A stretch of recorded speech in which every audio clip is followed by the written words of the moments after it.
My name is Marcus Feld. I am 41 years old.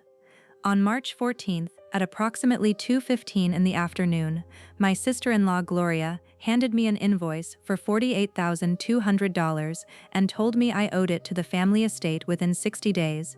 The invoice was printed on Feld and Feld Properties letterhead. The company I had built from a single spreadsheet in my father-in-law's garage 17 years earlier.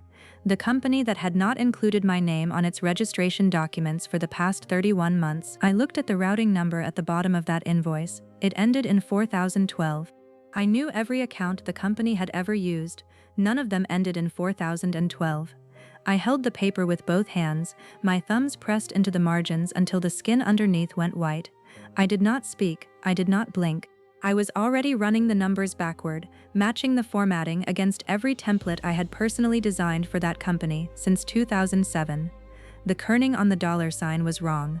The decimal alignment was a half point off from our standard. Someone had rebuilt our invoice template from memory, and they had gotten it almost right. Noted, I said. Gloria smiled like she had handed me a parking ticket. That was her 6th mistake. I had already cataloged the first 5. Before I lay out what I found, and what it cost them when I did, I want to know something.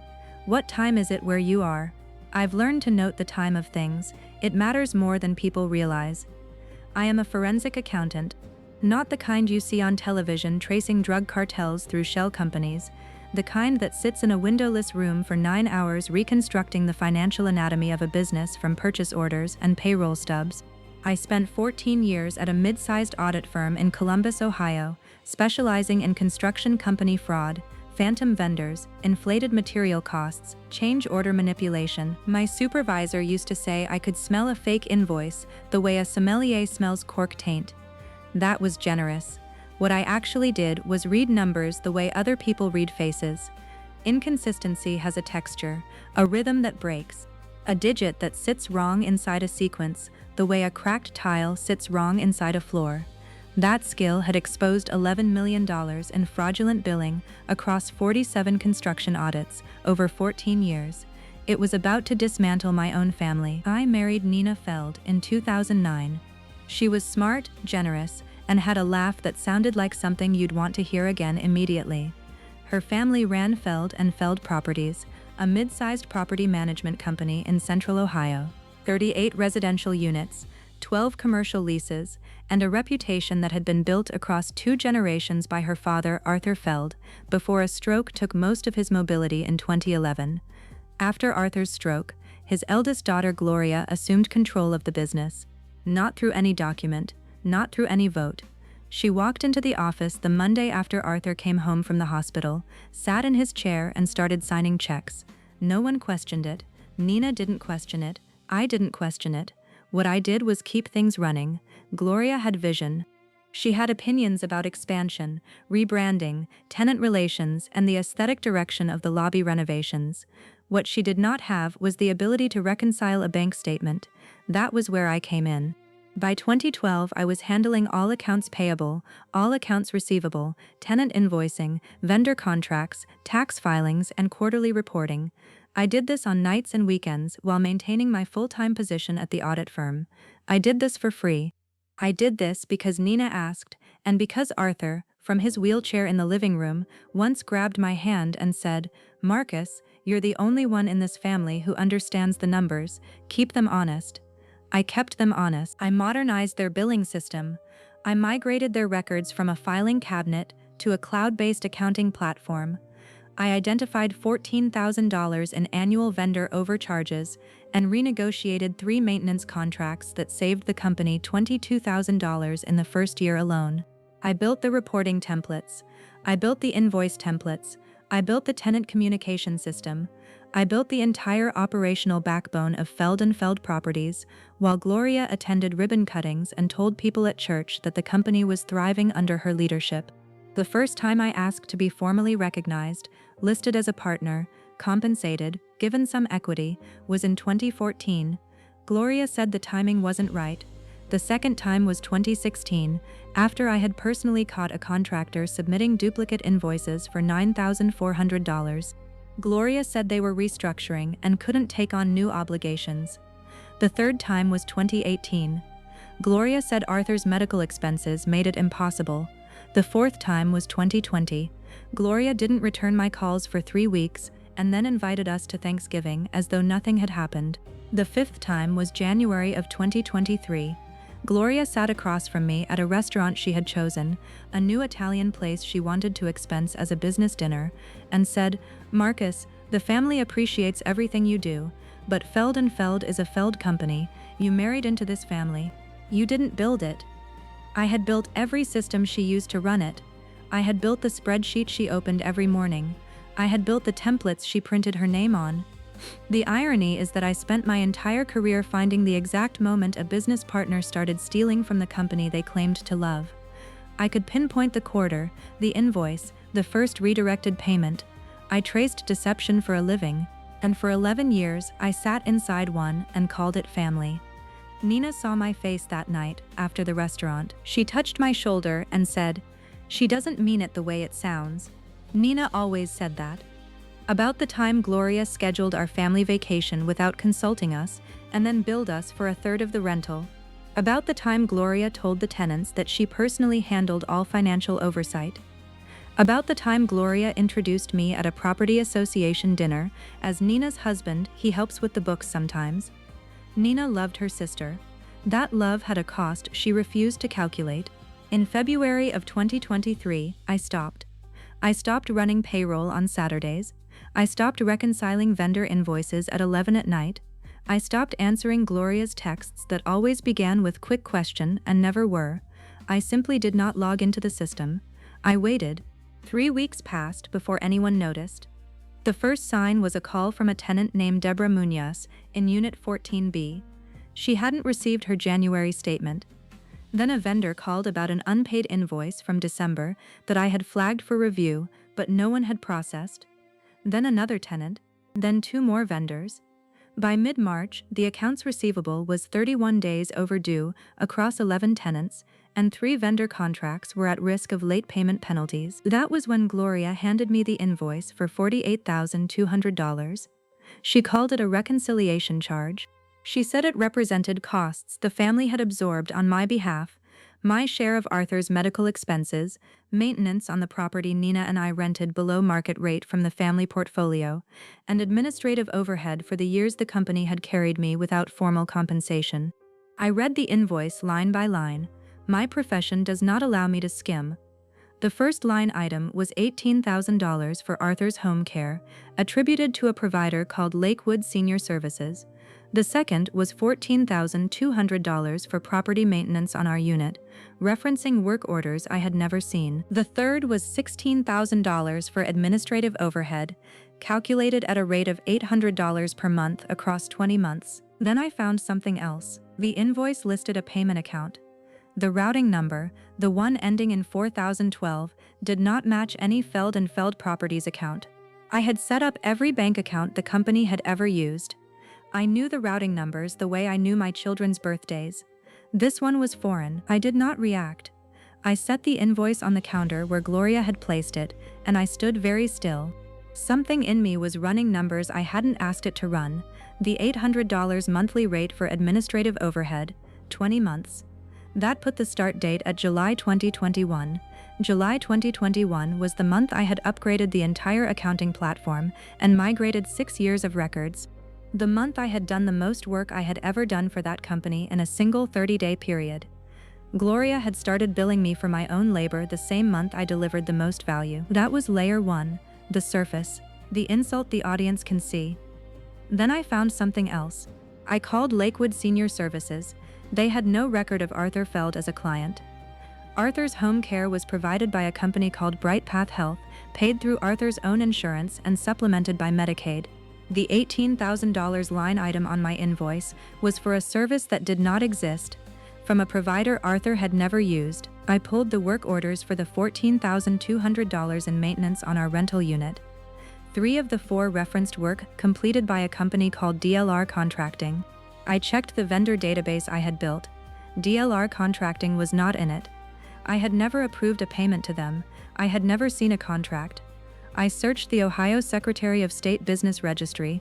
DLR Contracting LLC, was registered in August 2021 to a registered agent named Dennis Lyle Rourke, Gloria's brother-in-law on her husband's side.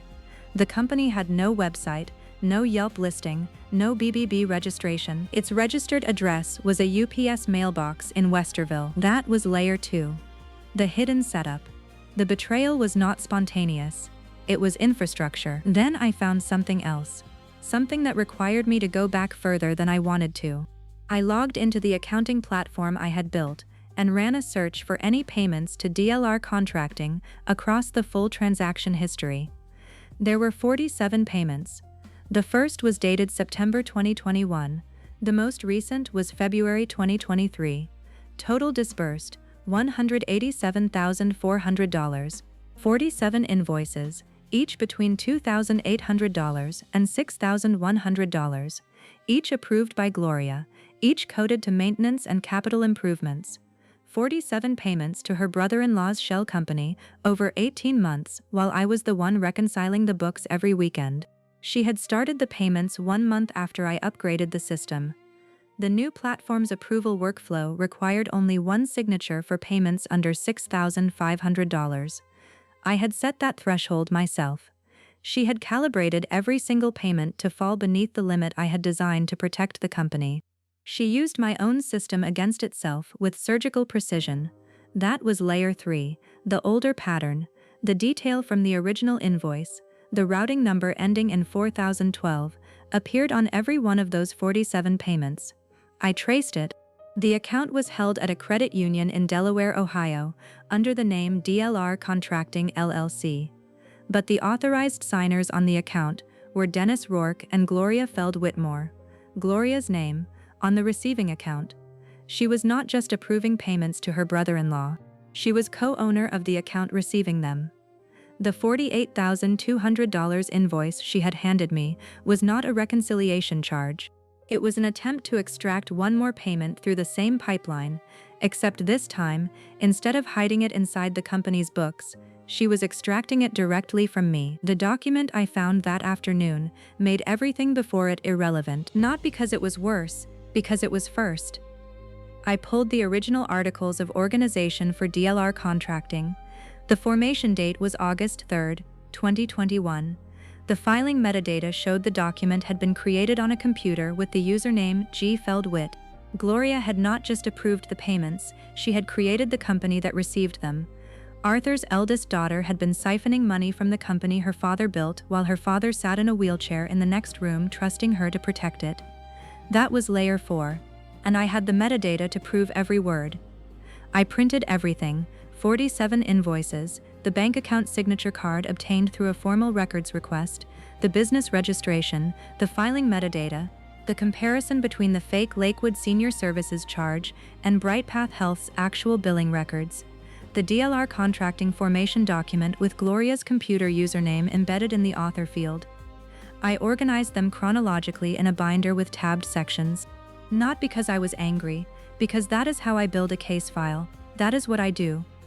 Nina found me at the kitchen table at 1 in the morning surrounded by paper. She looked at the binder, she looked at me. "What is this?" she asked. I told her. "Not all of it. Enough." Her face went through something I will not describe, because it is not mine to narrate. She sat down, she picked up the signature card, she set it down, she picked it up again. "How long?" she whispered. 18 months, at minimum. My dad's company. Yes. She didn't cry. She pressed both palms flat on the table and stared at a point somewhere past the documents. Then she said, "Show me all of it." And I did. Gloria's annual 4th of July party was 3 weeks away. Every year she hosted it at the Feld & Feld Properties Showcase Unit, a renovated Victorian on East Broad Street that she had decorated herself and used for client entertaining. She called it the Jewel Box. Framed photos of Arthur on every wall. A bronze plaque by the front door that read, "Built by family, sustained by trust." She had chosen that inscription personally. I attended the party. Nina attended the party. We brought our 2 daughters, who ate watermelon on the porch and chased fireflies in the backyard. I wore a navy polo and khaki pants. I carried a leather binder under my arm. 18 people were present. Family members. 3 tenants Gloria had invited for public relations purposes, 2 members of the Property Association Board, and 1 person I had asked to attend. Arthur's original accountant, a man named Eugene Thatch, 72 years old, who had handled the company's books from 1988 until I took over in 2012. Eugene had kept his own copies of every financial record from his tenure. I had called him 6 days earlier and asked if he still had access to the original account ledgers. He did. More importantly, he had documentation that Gloria had been denied signatory authority by Arthur in 2010, 1 year before the stroke, because Arthur had identified what he called irregularities in the petty cash reconciliation. Arthur had never told his daughters. Eugene had kept the letter. I waited until the toast. Gloria always gave a toast. She stood on the porch steps with a glass of Prosecco and said what she said every year about family and legacy and the company her father built. She said the word stewardship. She said the word trust. She looked at the plaque by the door and her eyes glistened. When she finished, I said, "Gloria, could I add something?" She looked surprised. She nodded. The porch went quiet. I opened the binder. I placed the first document on the porch railing. This is a payment record from Feld & Feld Properties to DLR Contracting LLC, dated September 2021, $4,100 for exterior maintenance on a property that received no exterior maintenance that month. Gloria's smile thinned. "Marcus, this isn't the time." I placed the second document. This is the Ohio Secretary of State filing for DLR Contracting. Registered agent Dennis Rourke. Formation document created on a computer with the username G. Feldwit. I don't know what you think you've found, but this is a family event and you're embarrassing yourself. I placed the third document. This is the signature card for the credit union account receiving all 47 payments. 2 authorized signers, Dennis Rourke and you. Gloria set her Prosecco glass down on the railing with a precision that told me everything about what was coming next. "You've always been jealous of this family," she said. Her voice had shifted, not louder but harder. "You married Nina and thought you could buy your way into something you didn't earn." I placed the fourth document. "Marcus has been struggling with the pressure of the business for months," she said, turning to the guests. "Nina can tell you. He's been erratic, obsessive. We've been worried about him." Nina said nothing. Her arms were crossed. She was watching her sister the way I had watched her, measuring something. "After everything I've done for this family," Gloria continued, and now her voice cracked for the first time. "After I gave up my career to run Dad's company. After I kept this family together when he got sick. You're going to stand here and accuse me?" I waited. 3 tactics: denial, credibility attack, loyalty appeal. I placed the 5th document on the railing. Eugene Thatch's letter. Arthur's original notation from 2010, in his own handwriting, restricting Gloria's access to company accounts due to unresolved discrepancies in petty cash documentation, signed and witnessed 1 year before the stroke. Eugene Thatch stepped forward from where he had been standing near the hydrangea bushes with a cup of lemonade.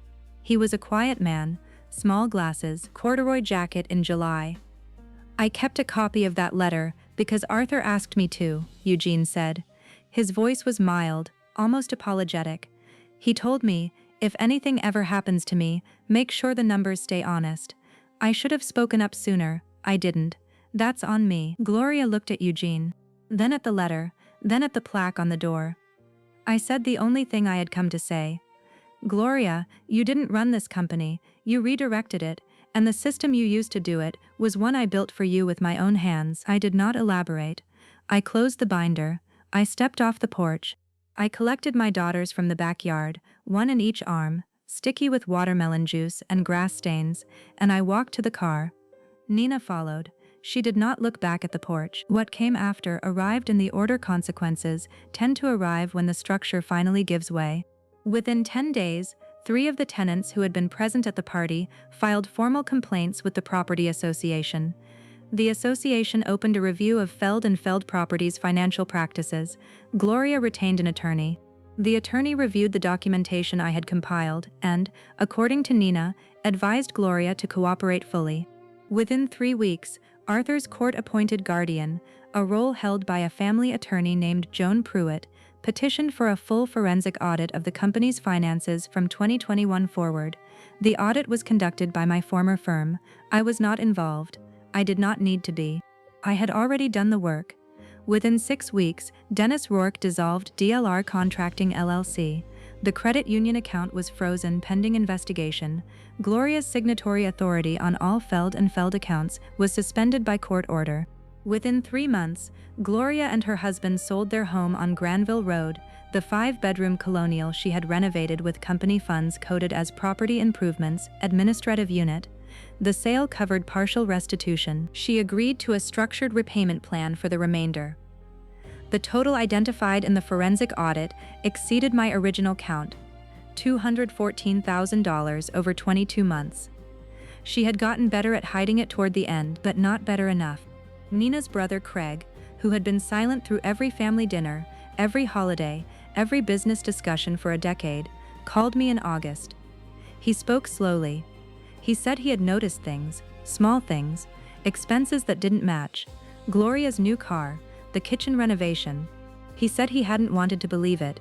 He said he should have said something. He asked if I could forgive him. I told him I heard what he was saying. I told him I appreciated the call.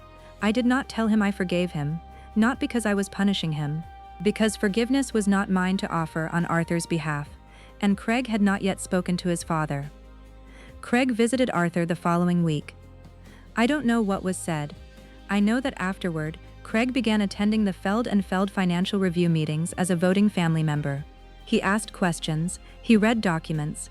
He learned, slowly and imperfectly, to do what he should have done years earlier. The jewel box on East Broad Street was sold in November. Gloria had no say in the decision. The proceeds went into a trust for Arthur's ongoing care. The bronze plaque was removed during the sale. I don't know what happened to it. Nina and I stayed married. We are still married. That is not a simple sentence. There were months where the silence in our house had a weight I could measure but not lift. Nina grieved something I could not name for her, the version of her sister she had needed to be real. We attended counseling. We sat in a room with a woman named Dr. Adebayo, who asked us questions neither of us wanted to answer. We answered them anyway. That is what staying looks like. Not resolution, repetition, choosing the same person across different versions of the same painful conversation until the conversation finally changes shape. I left my firm, not because of the family situation, because for the first time in 17 years, I had enough clarity to build something that was mine. I opened a solo forensic accounting practice in January of the following year. Small, methodical, 2 clients the first month, 7 by the end of the quarter. I work from an office above a bakery on Oak Street. The rent is reasonable, the cinnamon rolls are exceptional, my name is on the door. My daughters Ava, 9, and Lily, 7, visit the office on half days from school. Lily likes to stamp documents with a date stamp I gave her. She stamps everything, coloring pages, napkins, her own hand. Ava sits in my chair and asks what the numbers mean.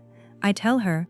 She listens the way Arthur used to listen, leaning forward, one hand on the desk, eyes tracking the column. On the wall behind my desk, I framed the first invoice I ever generated from my own practice. The amount was $1,200 for an initial consultation. The routing number on my business account ends in 7,751. The decimal alignment is perfect.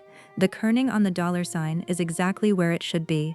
It is a small document. It is mine entirely. I think about what silence costs, not the silence of keeping a secret. That is its own arithmetic.